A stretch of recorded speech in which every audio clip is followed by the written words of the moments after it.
The 20th century, an era shrouded in war and turmoil, saw the shadows thrive in the corners due to the lag in criminal investigation technology.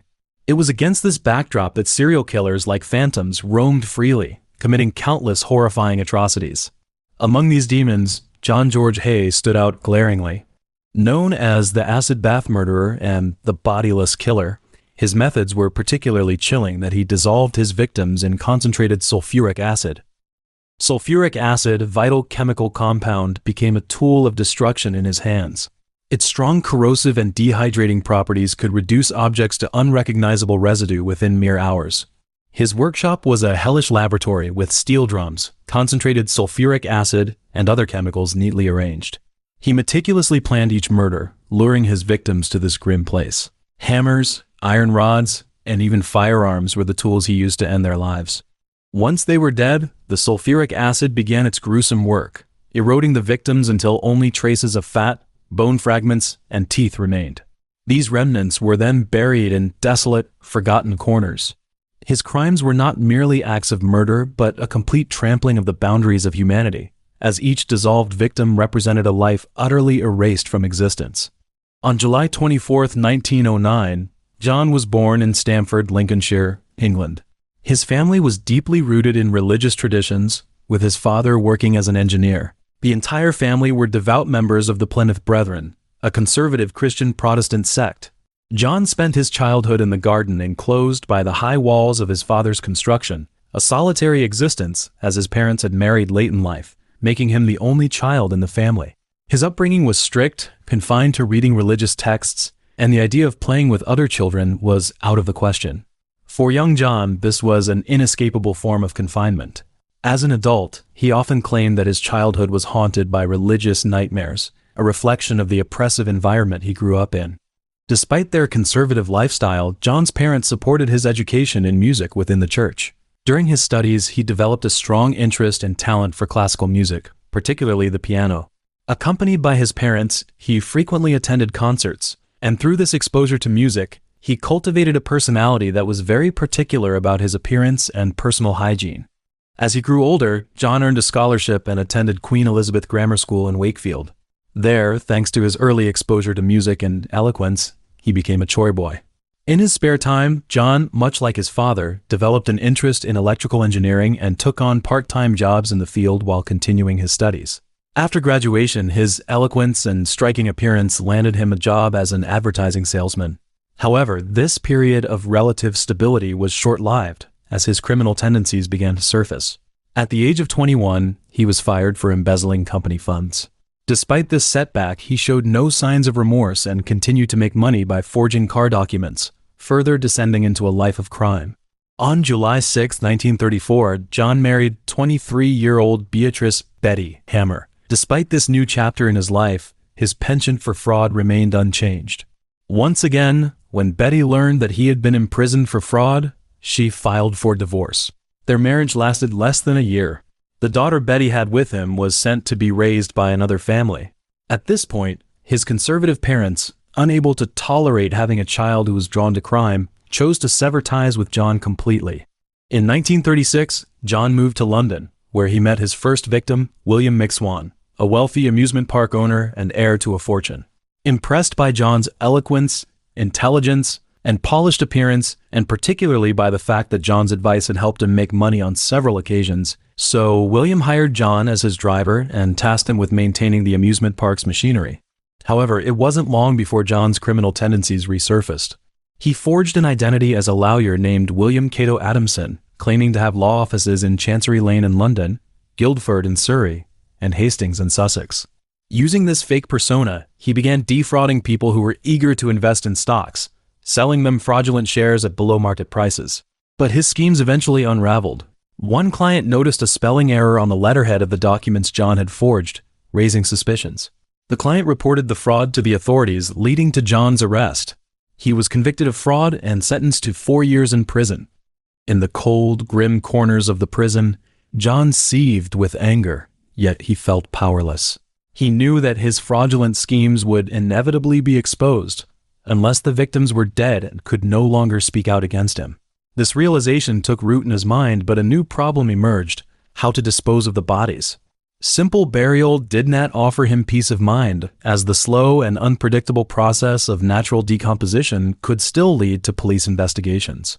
After much contemplation, John heard a fellow inmate mention a French murderer who, like him, had made a living through fraud. Inspired, John decided to adopt the French criminal's method of disposing of bodies, dissolving them in sulfuric acid. To test the effectiveness of this method, John conducted experiments on field mice. He discovered that immersing a mouse's body in concentrated sulfuric acid completely dissolved it within just 30 minutes. This discovery thrilled John, as he believed that without a body, his crimes would remain forever hidden in the shadows, untraceable and unsolvable. In 1944, as World War II drew to a close, John was released from prison and took up a job as an accountant at a company in London. However, he had a fatal flaw: a gambling addiction. His extravagant spending habits left him dissatisfied with his modest income. By chance, he ran into his former employer, William, at a bar.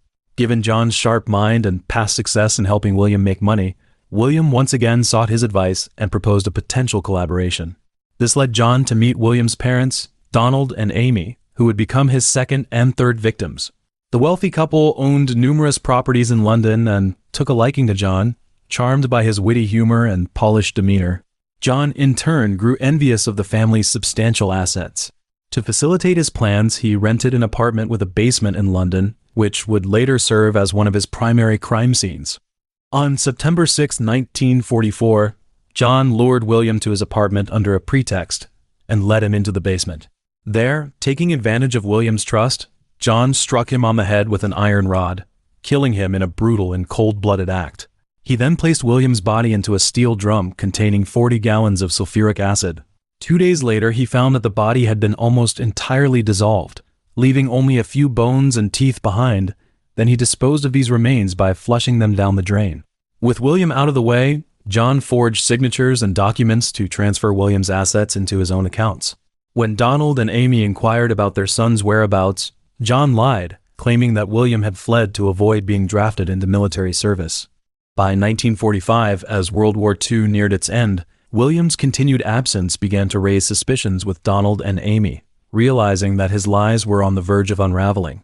John told the elderly couple on July 2nd that their son had returned from Scotland, but due to his evasion of military service, needed to remain discreet and out of public view. He arranged for them to meet at his apartment. That day, John brutally beat the defenseless elderly couple to death with his fists. He then disposed of their bodies using sulfuric acid, just as he had done with William. After forging their signatures to steal their pension checks, John moved into the upscale Onslow Court Hotel in Kensington, a luxurious establishment befitting his newfound wealth. He also rented a workshop in West Sussex, which would serve as another location for his gruesome crimes. At the hotel, John lived the life of a wealthy socialite, indulging in lavish spending and gambling. However, his gambling addiction meant that no matter how much money he acquired, it would inevitably be squandered unless he quit. To sustain his lavish lifestyle, in 1947, John targeted another couple for murder and robbery, 52-year-old Archibald Henderson and his 41-year-old wife, Rose née Berlin.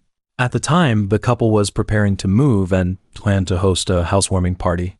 Rose contacted John, inviting him to play the piano at the event. During his visit to Archibald's home, John stole a revolver, which he intended to use in his next crime. On February 12, 1948, John lured Archibald to his workshop under the pretense of showing him a newly invented machine. Once there, he used Archibald's own revolver to kill him. That same evening, John deceitfully informed Rose that her husband had fallen suddenly ill at his home and convinced her to come to the workshop, where he also murdered her. As with his previous victims, John placed both bodies in a steel drum filled with 40 gallons of sulfuric acid, dissolving them. The remaining bodily remnants were buried. Through forged signatures, John liquidated the couple's assets. Curiously, he spared their dog. John's next and final victim was 69-year-old Olive Durand Deacon, a wealthy widow of a lawyer who also resided at the Onslow Court Hotel. John ingratiated himself with Olive by posing as a suitor, presenting himself as a successful and affluent engineer. To Olive, John appeared young, handsome, and wealthy, which easily won her trust.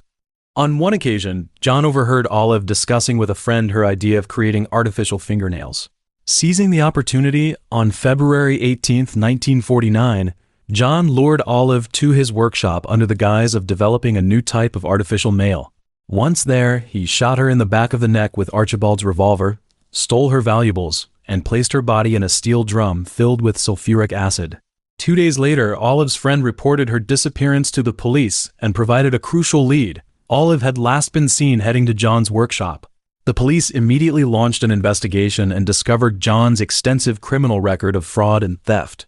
Upon searching his workshop, they found a briefcase containing a receipt from a dry cleaner for Olive's coat, forged documents related to his previous victims, and a diary meticulously detailing his crimes.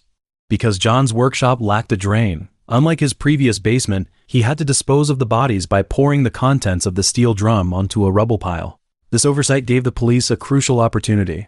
During their investigation, a forensic examiner discovered 13 kilograms of human fat, part of a human foot, gallstones, and several teeth in the area. Later, when John was brought in for interrogation, his first words were, "Frankly, tell me, what are the chances of anyone being released from Broadmoor?" Referring to the high-security psychiatric hospital, the interrogator replied that he couldn't discuss such matters.